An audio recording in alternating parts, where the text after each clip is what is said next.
이어서 보겠습니다. 재무상 대표 자산부채 자본. 그래서 뭐 지금은 제가 완전 뭉개서 설명을 하고 있는 거예요. 왜냐면 이제 전문 용어를 쓸 수가 없으니까 대충 어떤 느낌인지 아시겠죠? 그래서 아까 좀 했으면 좋았을 것 같은데 그 외부 정보 이용자에 조금 부연 설명으로 해드릴게요.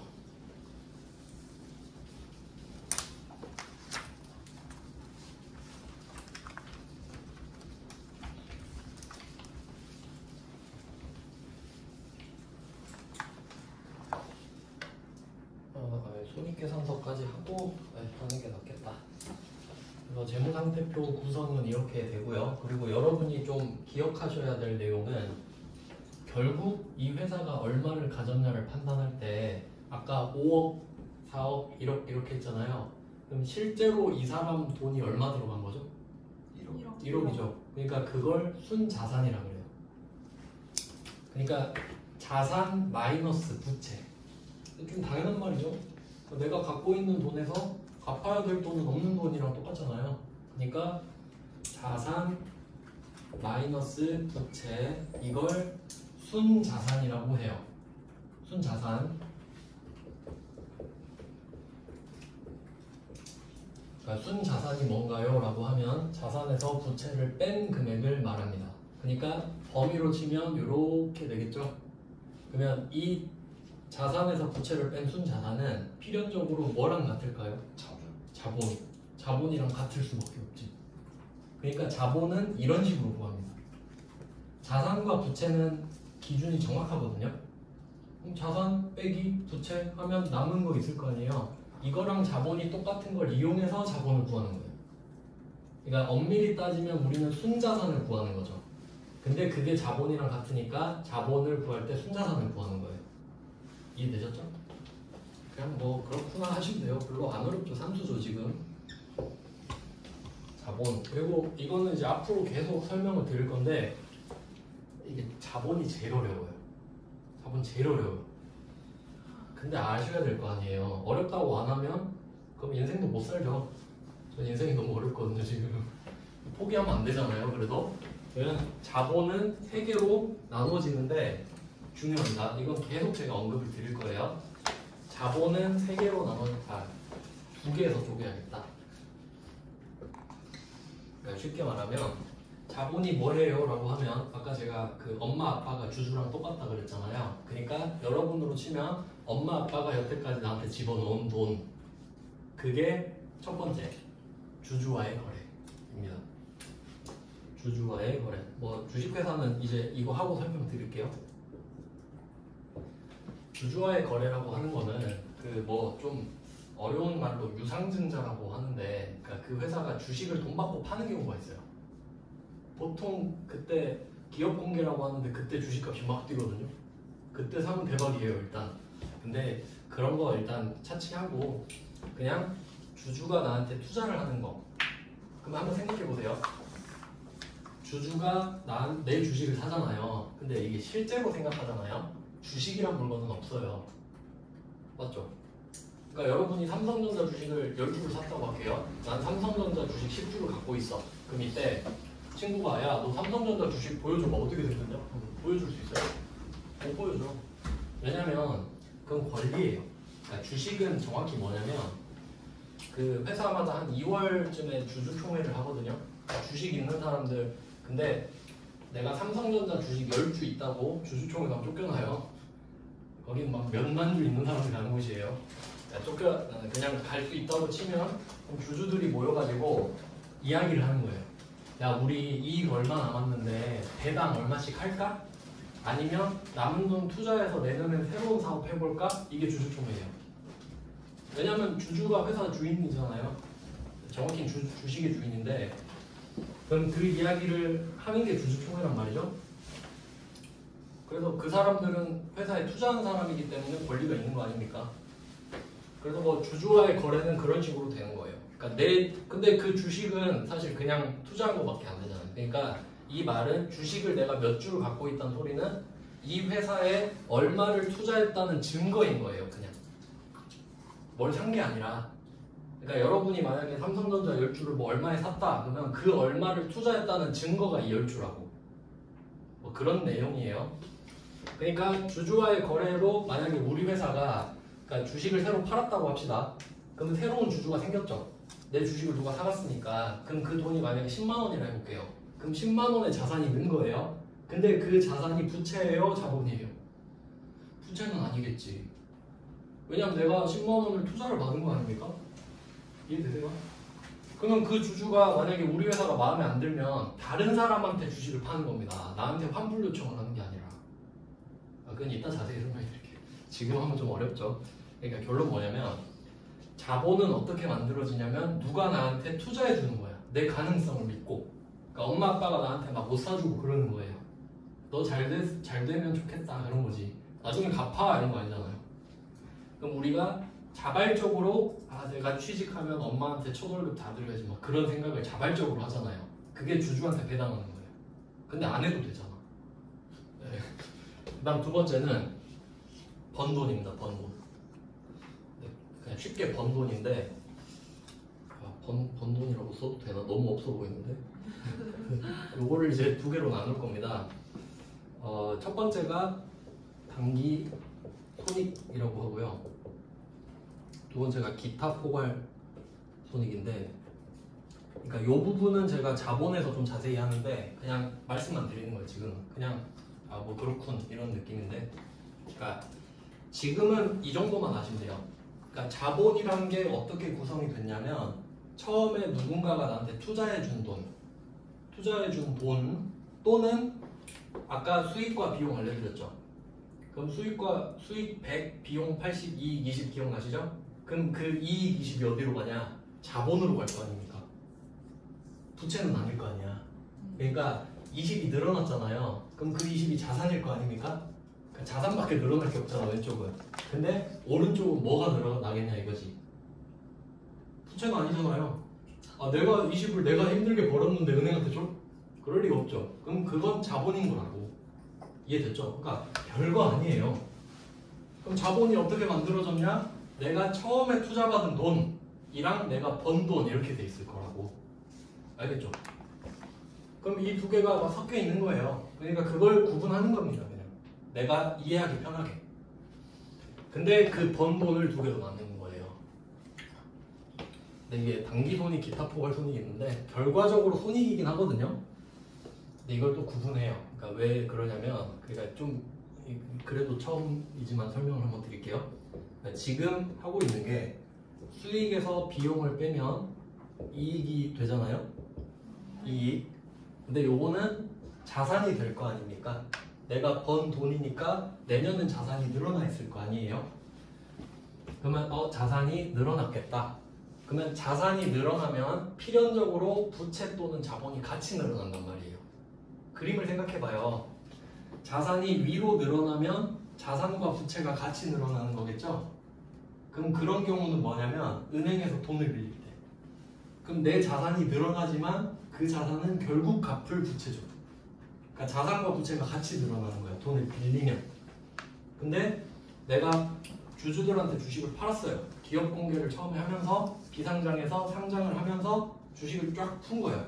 그럼 새로운 주주들이 내 주식을 사면서 돈을 주죠. 그러면 자산이 늘어날 거 아니에요. 그 돈은 갚아야 돼요?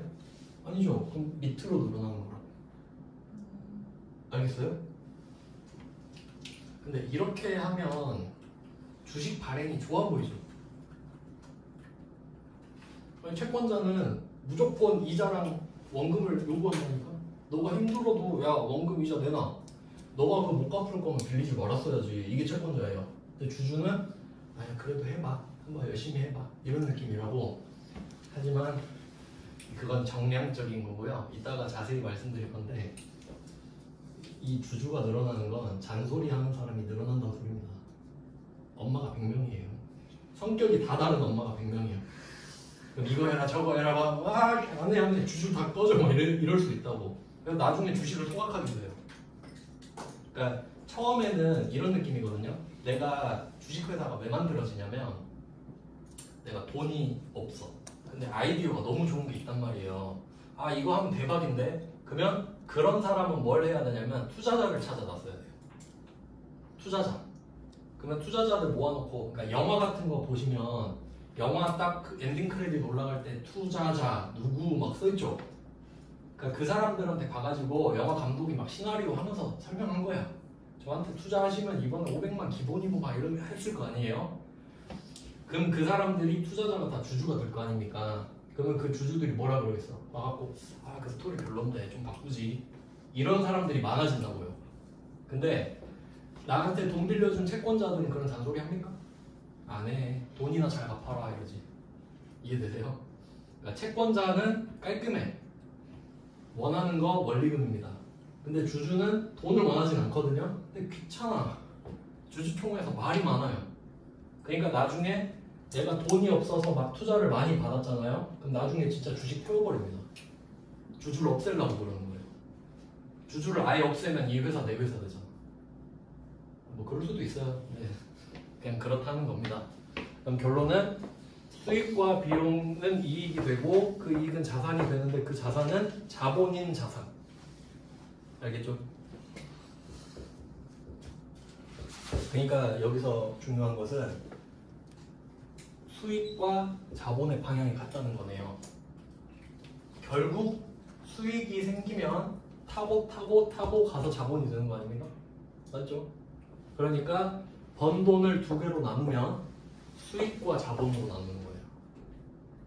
어차피 수익도 자본이 되죠. 그러니까 수익으로 넣어서 타고 자본을 만들래? 아니면 그냥 자본으로 꽂아버릴래? 이거예요. 어쨌든 자본이에요. 그래서 이 단기 손익은 수익과 비용을 말해요. 수익과 비용. 그러니까 결국 수익과 비용을 말한다는 소리는 이익을 말한다는 소리죠. 수익과 비용은 구해놓으면 퉁쳐지니까 저절로. 그래서 요거는 이제 영어로 보통 어떻게 표현하냐면 NI라고 표현을 해요. NI 뭐 앞으로도 좀 설명을 드릴 텐데 시험에서 NI라고 하진 않는데 제가 설명할 때 이게 뭐냐면 네트 인컴이에요.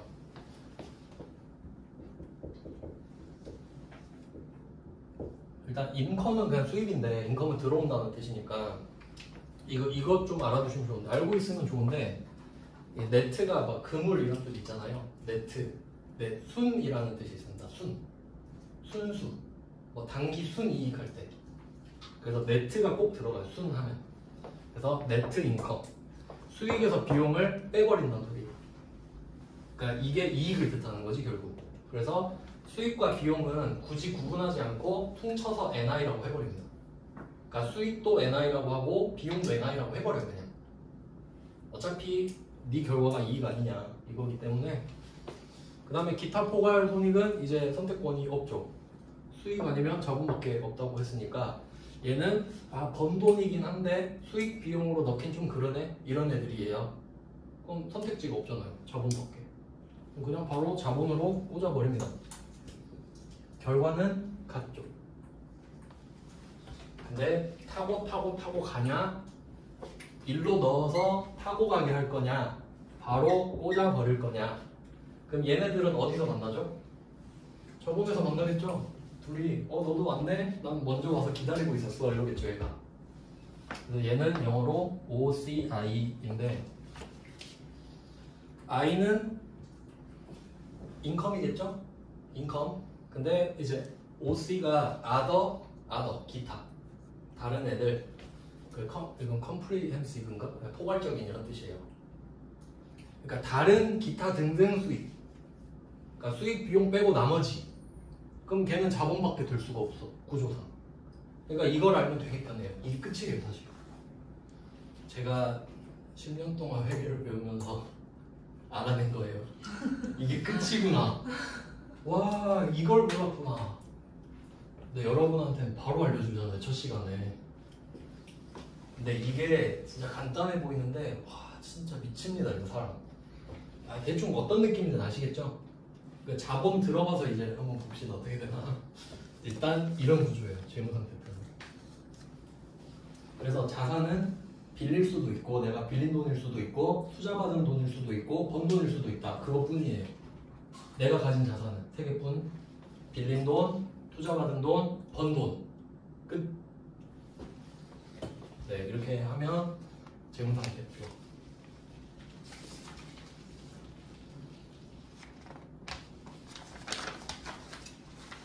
그래서 나중에는 어떤 식으로 좀 공식이 생기냐면 좀 그 제시험, 그 세무사 회계사 시험에서 쓰는 스킬인데 여러분은 없어요. 상관없어요. 그냥 한번 들어보세요. 무슨 말인가. 나중에는 이 번 돈을 어떻게 구하냐면 번 돈을 자본이 주주와의 거래 번 돈 이렇게 나오잖아요. 근데 거의 문제 보면 주주와의 거래는 구분하기가 쉽기 때문에 얘는 바로 제낄 수 있거든요. 그러면 나중에 이 번 돈을 그냥 순자산으로 구하면 돼요. 그러니까 자산에서 부채를 뺀 금액이 자본이랑 똑같잖아요. 근데 요거는 거의 안 나온단 말이에요. 그러면 답이 번 돈이랑 순자산이랑 똑같아요. 그러니까 나중에 고급 스킬을 써요. 근데 여러분은 안 써도 돼요. 그러니까 그냥 안심하고 그렇구나 하면 돼요. 그 다음에 이제 손익계산서로 한번 가보겠습니다.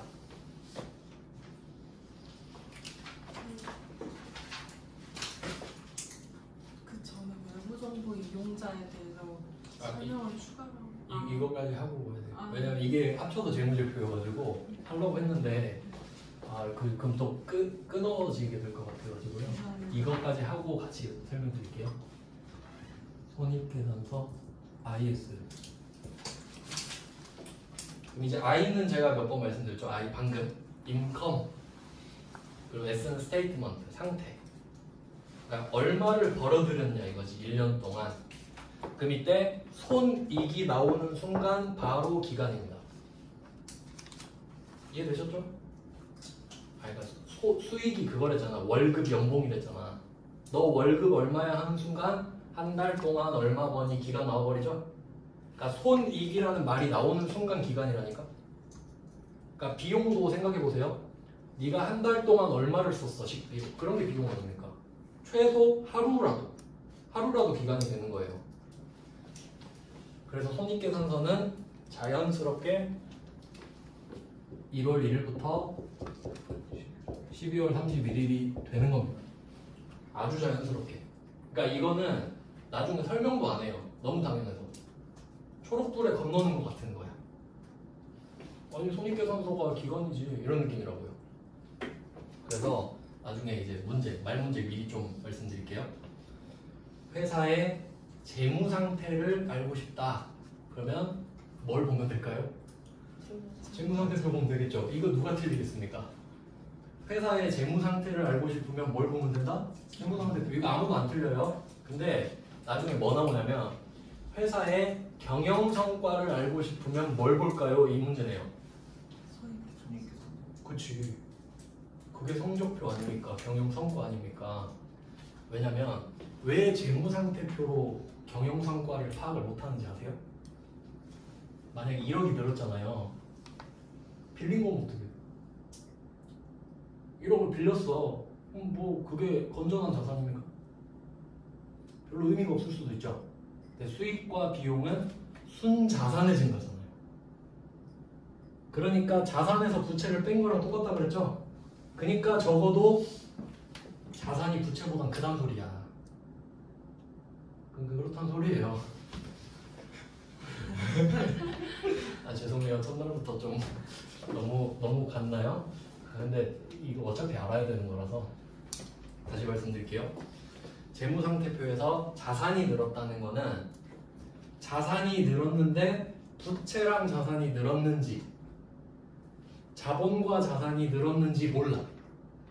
물론 보면 아는데 그냥 자산만 늘었다면 그게 뭐지 이런 느낌이 강하잖아요. 근데 손익계산서에서 이익이 늘어났다 이 말을 하잖아요. 이익이 늘어났다 하면 주주의 거래 없다고 치고 이게 순자산의 증가랑 같잖아. 그럼 이 말은 적어도 부채보단 자산이 크다는 소리. 그러니까 이걸로 판단하는 게 효율적이다. 가성비가 좋다. 그냥 외우세요. 경영성과는 손익계산서다. 알겠죠? 그러니까 재무상태표 봐서 뭐 할래? 나 재무상태 파악하고 싶어. 이거는 아무도 안 틀린다. 그럼 손익계산서 봐서 뭐 할래? 그럼 손익계산 이런 말 안 하겠죠. 경영성과를 보고 싶어서 그래. 이 말을 쓴다고요. 그러니까 시험에 잘 나오겠지. 이걸 아셔야 됩니다. 경영성과. 그러니까 성적표는 순자산의 증가지 자산의 증가가 아니라고요. 자산 빼기 부채가 얼마가 늘었는지가 성과라고. 자산만 는 게 성과가 아니라. 아시겠죠? 네, 그럼 손익계산서 볼게요. 자, 근데 이게 자리가 어떻게 정해지냐면 자리는 그러니까 제가 외워야 될 거 딱 3개 말씀드릴게요. 외울 건 3개예요. 왼쪽이 차변이다. 어쩔 수 없죠. 오른쪽이 대변이다. 어쩔 수 없어요. 자산이 왼쪽이다. 이 3개는 어쩔 수가 없습니다. 이건 그냥 외우셔야 돼요. 어떻게 해서 그러면 내가 자산이 왼쪽, 그러니까 자산을 차변에 적는다라고 이거를 이제 외웠잖아요. 그러면 부채 자본은 당연히 오른쪽이 되는 겁니다. 왜냐면 그 자산이라는 애가 부채인 자산과 자본인 자산이 있는 거기 때문이에요. 이해되세요? 그러니까 이렇게 딱 3개는 외우셔야 되는 거예요. 나머지는 이해해요. 자, 그럼 이제 수익과 비용 자리를 정해볼 거예요. 답은 정해져 있습니다. 여러분이 이제 맞히시면 돼요.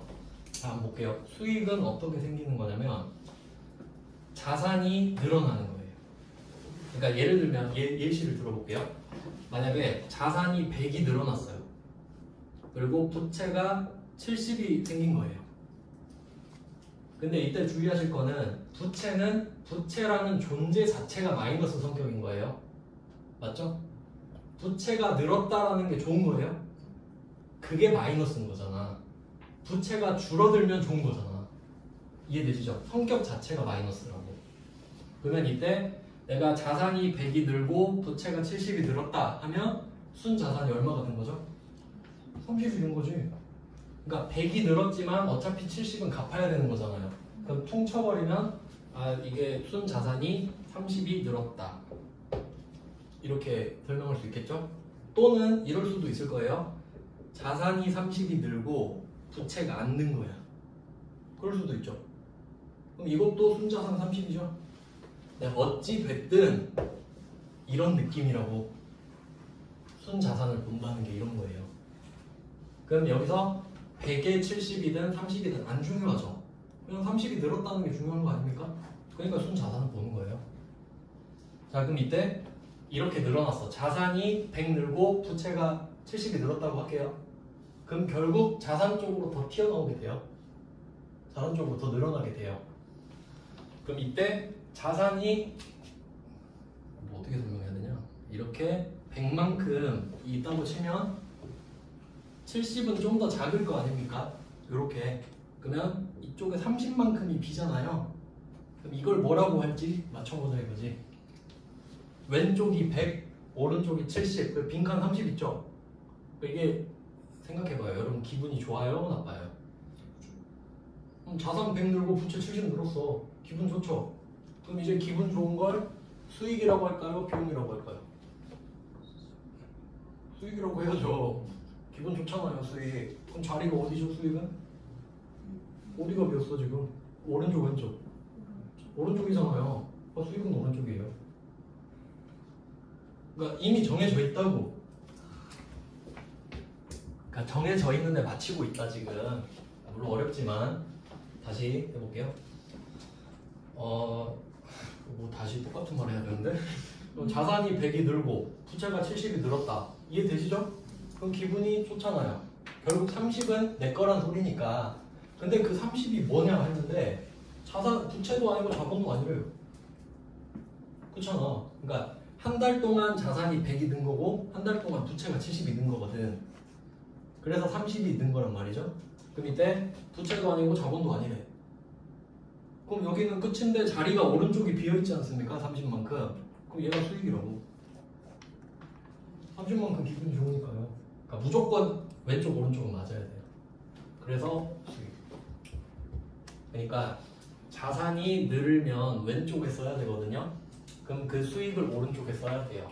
왼쪽에 하나 오른쪽에 하나 써야 되니까. 그런 거예요. 그러면 지금은 자산이 들어오는 걸 설명해 드렸는데 자산이 나갈 수도 있잖아요. 여러분이 돈 쓰면.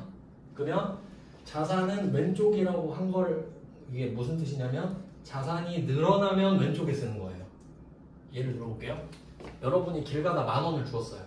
10,000원을 주었어요. 그럼 현금이 10,000원 늘어나죠.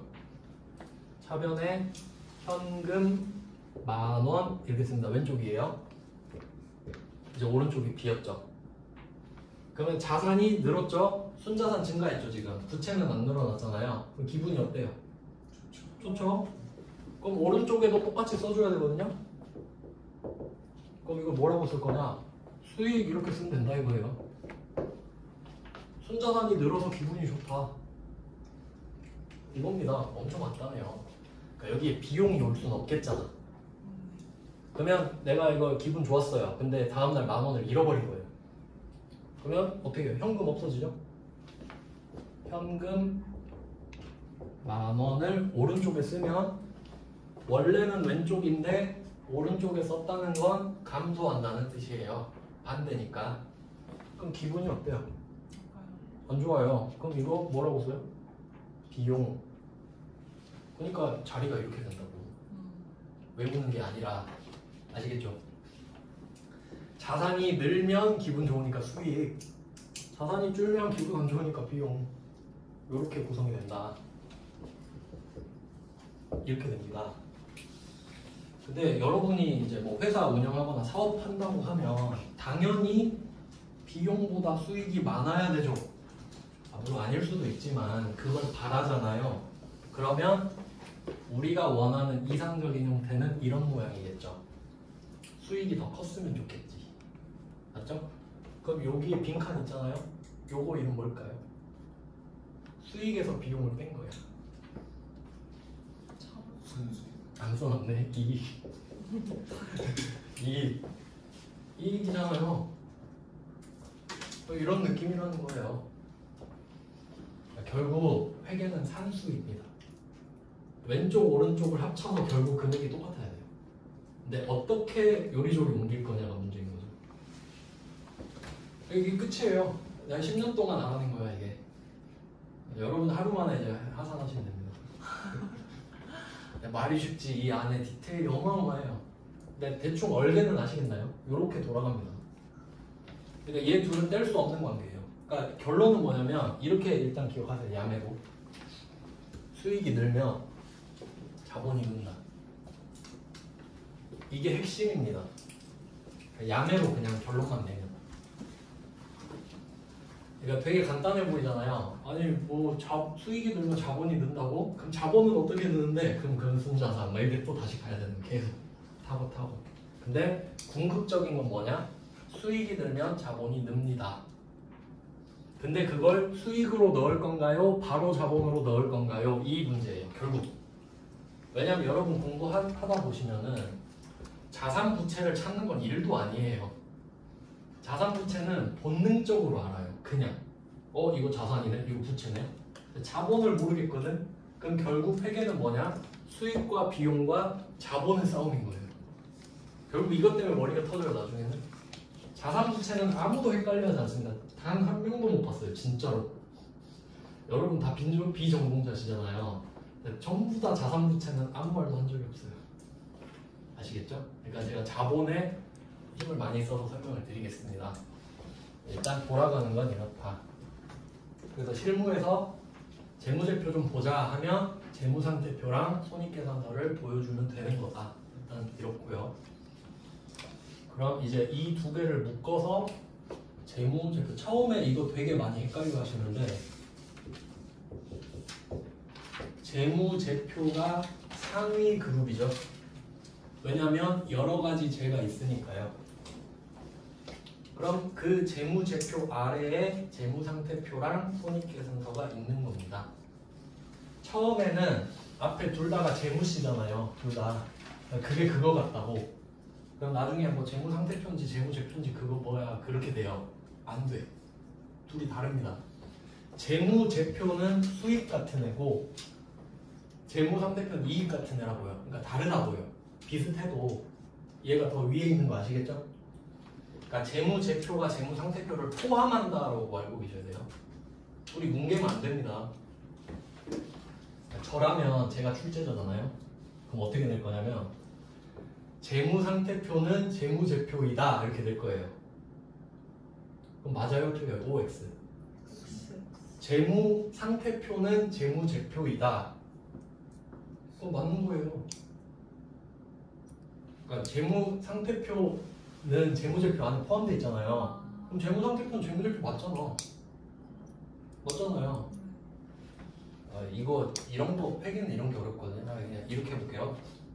봐봐요. 아시아가 있어요. 한국 있고 일본 있죠. 네.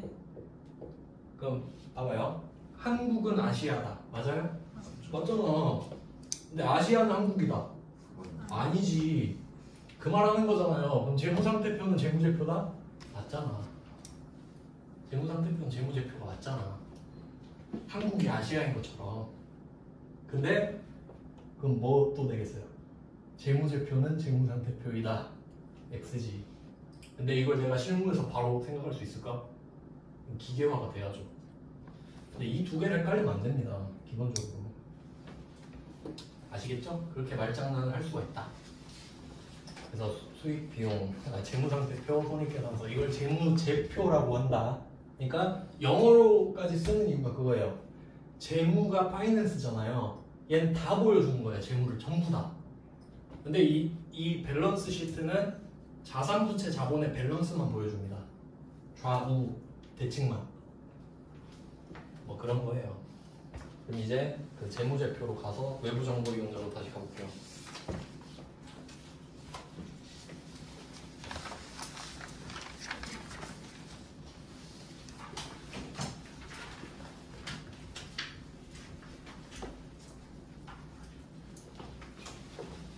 이 두 개를 재무제표라고 하는데 이걸 뭉뚱그려서 다시 재무제표라고 한다. 합쳐서. 그러면 이거는 누가 만들까 생각해 볼게요. 회사의 재무제표는 누가 만들까요? 일단은 이렇게 생각하시겠죠. 경리 이렇게 생각하실 수 있죠. 네, 여기서 중요한 거는 누가 직접 만드느냐가 아니라 누가 책임을 지냐예요. 그러니까 사장 내가 대표야, 회사 대표야. 그럼 경리한테 야 너 그 입력해, 전표 만들어 하겠죠? 그럼 재무제표가 뚝딱 만들어질 거 아닙니까? 그럼 책임을 경리가 져요? 대표가 져야죠. 그런 거 아니에요. 그러니까 이 재무제표는 경영자가 만드는 거예요. 그러니까 경리 직원이 만들었다고 해도 책임을 경영자가 질 거 아닙니까? 그러니까 경영자가 만들었다고 해요. 이것도 문제에 나옵니다. 이런 거 나왔던 것 같아요. 재무제표는 회계사가 만든다.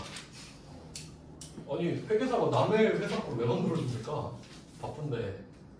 그래서 그거 설명하려고요. 자 그럼 재무제표 안에 경영자 있죠. 경영자는 내부자죠. 근데 또 웃긴 게 뭐냐면 외부자이기도 합니다. 왜 그런지 생각해 볼게요. 경영자만 잘 정리하시면 될 것 같아요. 경영자가 자기 성적표를 만들잖아요. 재무제표가 성적표니까. 그럼 약간 어떻게 유혹이 있냐면 가라를 치고 싶은 유혹이 들어요. 그러니까 옛날에 막 성적표 바꾸고 그런 거 있잖아요. 점수 바꾸고 그런 것처럼 내 성과를 잘 근데 만약에 1인 기업이면 상관이 없는데 예를 들어 임원 있죠. 임원들은 파리 목숨이잖아요. 성과 안 나오면 바로 계약 해지죠. 그건 해고가 아니죠. 계약을 연장하지 않는 거죠. 그러면 임원들은 어떻게 하냐면 이거 소득을 높이고 싶단 말이에요. 많이 번 것처럼 보여야, 그러니까 자기가 임원일 때 이 회사 실적이 좋아야 임원을 연장할 거 아닙니까? 계약이. 맞죠? 그러니까 자기가 만든 성적표로 자기가 평가를 받는다고. 맞죠? 그러니까 자기가 만들 때는 내부자고 평가 받을 때는 외부자예요. 그렇게 돼요. 그러니까 내부자면서 외부자예요. 하여튼 경영자는. 그래서 뭐 경영자가 있어요. 그러니까 성적을 기다리는 경영자는 외부자지. 그럼 경영자는 이제 외부자에 포함이 되고요. 아까 말씀드렸던 채권자 있죠. 채권자. 은행이라고 생각하시면 될 것 같아요. 기업은행. 그러니까 은행들이 뭐 하는지, 은행 뭐 하는지 아시죠? 여러분한테 꼬셔요. 적금 드세요. 예금 드세요. 이자 3% 드릴게요. 이래요. 그럼 여러분한테 돈을 싹 긁어 모으죠. 그럼 그 돈으로 대출 받고 싶은 사람들 오잖아요. 자, 이자 7% 내세요. 하고 그 차이 먹는 거죠. 은행은 돈놀이 하는 곳이에요.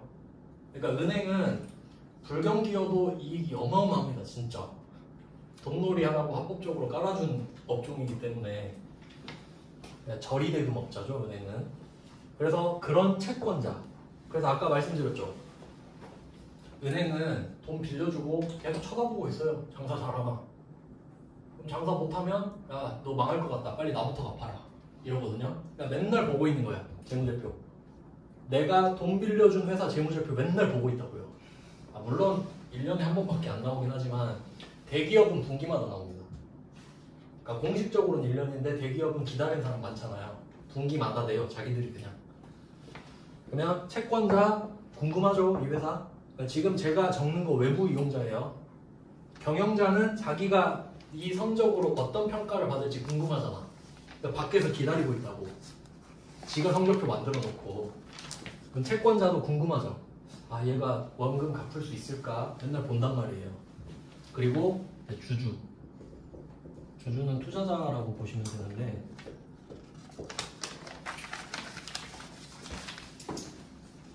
그래서 제가 그 회계를 옛날에 어렵게 공부했던 이유가 이런 거인 것 같아요. 맨날 주주가 나오거든요. 그리고 막 유상증자 이런 말 써요. 주식을 돈 받고 팔았다. 근데 생각해보니까 내가 주식회사가 뭔지를 모르는 거예요. 근데 공부가 되겠습니까? 그러니까 문제에 주주가 어쩌고 저쩌고 했다 그러는데 주식회사의 주식의 주인이 주주잖아요. 근데 그걸 모르면 공부가 안 된다고요. 그래서 어려운 것 같아요. 그래서 제가 시험에 안 나오지만 주식회사 개념을 좀 설명해 드릴게요. 이거를 정확히 알고 계셔야 돼요. 회계를 몰라도 상식이죠, 그냥 주식은. 왜냐면 회계 몰라도 주식 하는 사람 있잖아요. 그러면 이게 주주 여기에서 이제 파생되는 건데, 예를 들어볼게요. 예를 주식회사가 옛날에 뭐 네덜란드의 동인도 회사가 어쩌고 저쩌고 뭐 그런 식이에요. 비유를 제가 해보겠습니다. 항상 똑같이 드는 예시인데, 옛날 시대예요. 옛날 시대. 그래서 제가 그 배를 운전할 수 있어요. 배. 그 항해사 있죠. 항해사. 내가 배를 운전할 수 있는 기술을 갖고 있어요. 나 배 운전 가능. 근데 문제는 뭐냐면 배가 없어요. 그냥 그거예요. 운전면허증은 있는데 차가 없어요. 그런 경우 많잖아요. 근데 이거 옛날이에요. 옛날. 제가 지어낸 얘기예요. 근데 나는 이 배를 운전해가지고 그리고 플러스 뭐가 있냐면 보물섬 지도를 갖고 있어요. 보물섬 이따 치고 엘도라도 이런 거 금으로 된 섬이 있대요. 근데 난 그 위치를 알아. 그러면 여러분이 이 입장이에요. 나는 배를 운전할 줄 알아. 그리고 보물섬이 어디 있는지도 알아. 문제는 뭐죠? 배가 없네. 그러면 배만 어떻게든 조달하면 될 거 아니에요? 어떻게든 배만 있으면 저 금은 다 내 거다, 이럴 수 있죠. 그러면 애가 가서 돈 많은 사람 두촌에 가요. 막 이촌동 이런 데 가가지고 아 내가 돈 많이 버는 법을 알고 있는데 막 혼잣말 하면서 다니는 거야. 그럼 이제 사람들이 관심을 가져요. 뭐 방법이 있어? 이런 부자들이 관심을 갖겠죠? 그럼 이게 부자가 와요. 얘가 설명을 합니다. 아 내가 이거 확실한 게 있는데 배만 한 대만 딱 있으면 아 이거 좋은데, 이러면 얘가 확실히 물어봐요. 진짜 배 한 대만 있으면 되냐고. 진짜 확실해? 물어봐요. 아 내가 보증한다고. 그러면 이때 배가 얼만데 하니까 배가 10억이라고 할게요. 10억이에요. 그러면 나는 부자한테 10억짜리 배를 투자해달라고 요구합니다. 투자해달라고. 그러면 일단 이렇게 하기로 했어요. 그래 오케이 10억 내가 빌려줄게. 배 하나 사서 너한테 일단 빌려줄게 하는데 애가 다음날 오더니 생각이 바뀌었대. 네가 금을 갖고 오면 좋은데 가다가 배 뒤집어지면 어떡해? 이 생각할 수 있죠. 그래서 그러면 난 10억 손실 아니냐. 맞죠? 맞는 말이죠. 그럼 그것도 그러네. 아 근데 나는 배 한 대만 있으면 되는데 어떻게 좀 해주세요. 그럼 얘가 친구들 데리고 와서 야 그럼 내가 친구들이랑 1억씩 10명 모아갖고 투자해줄게. 이럴 수 있죠. 근데 내 입장에서는 이게 알바입니까? 이거 알바야? 아 네가 10억을 나한테 주기만 하면 되지 친구가 10명이든 1명이든 뭔 소용입니까? 그러니까 전혀 상관없는 내용이죠. 그러면 어쨌든 됐으니까 빨리 10억짜리 주라고. 그러면 이 10명이 뭐였어요? 이거 10명입니다. 10명이 지들이 어떻게 해서 1억씩을 모아서 배를 한 대 샀대. 그리고 나한테 줘요.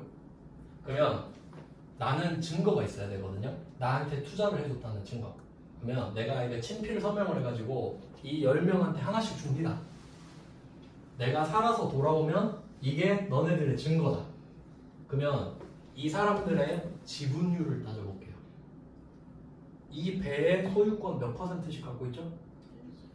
10%씩 갖고 있잖아요. 10억인데 1억씩 투자했으니까. 그러면 1억이 되죠. 그러니까 내가 종이를 10장을 지금 얘네들한테 뿌렸잖아요. 그럼 이 종이 한 장의 가치가 1억이 되는 거야. 알겠어요? 이게 주식이에요. 그러니까 주식은 실체가 없다 그랬죠? 주식은 실체가 없어. 근데 이 배라는 주식회사한테 1억씩 투자했지 않습니까? 그러니까 형식적으로 그냥 뭐 하나 주면 된다고. 그게 그냥 내가 서명해서 준 거예요. 내 친필 서명 이거 내가 살아서 돌아오면 너네한테 지분율로 나눠줄게. 이렇게 되는 거지. 그럼 지금 이 주식의 가격은 얼마죠? 1억이죠. 왜냐면 1억 주고 산 거 아닙니까 지금. 이게 주식이라고. 알겠어요? 그러니까 우리는 주식을 거래의 대상으로 생각하잖아요. 근데 엄밀히 따지면 투자를 했기 때문에 그 대가로 받는 게 주식이에요. 그 금액을 투자했다는 증거로 주는 게 주식이라고. 근데 가격이 계속 바뀌는 거야. 그럼 가격이 왜 바뀌는지 볼게요. 지금 이 주식은 1억입니다. 배가 출발했어요. 근데 가는데 날씨가 안 좋아요. 번개치고 막 난리 난 거야. 태풍이 막 불어요. 그러면 애들이 수근수근 하겠죠. 10명이 모여서 야, 쟤 살아올 수 있냐? 그럼 이 중에 겁쟁이가 뭘 할 것 같아요? 팔아요. 던집니다. 그러니까 걔는 어디에 배팅을 한 거냐면 이 배가 뒤집어진다에 배팅을 한 거야.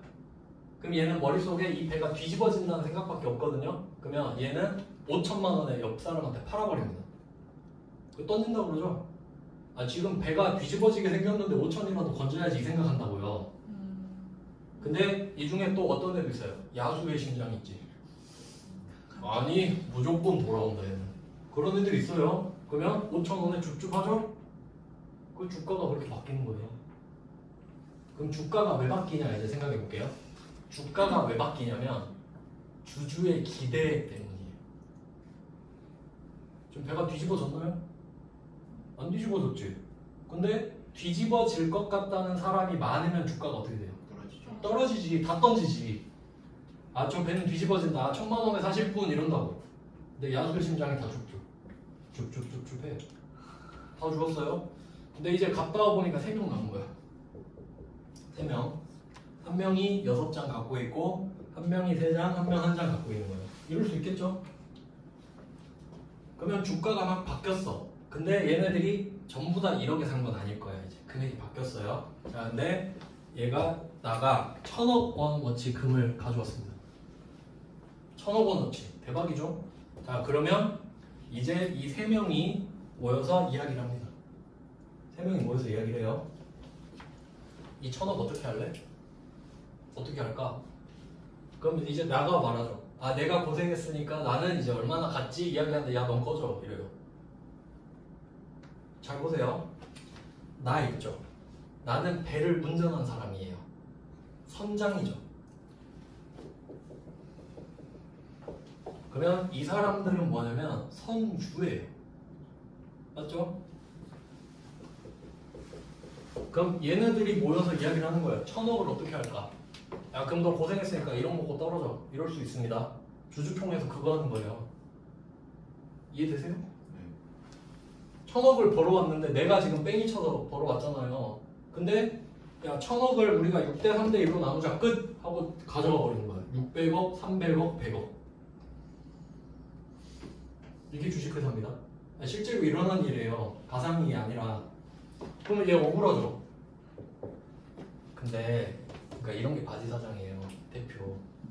그러니까 이게 선장인데 경영자잖아요.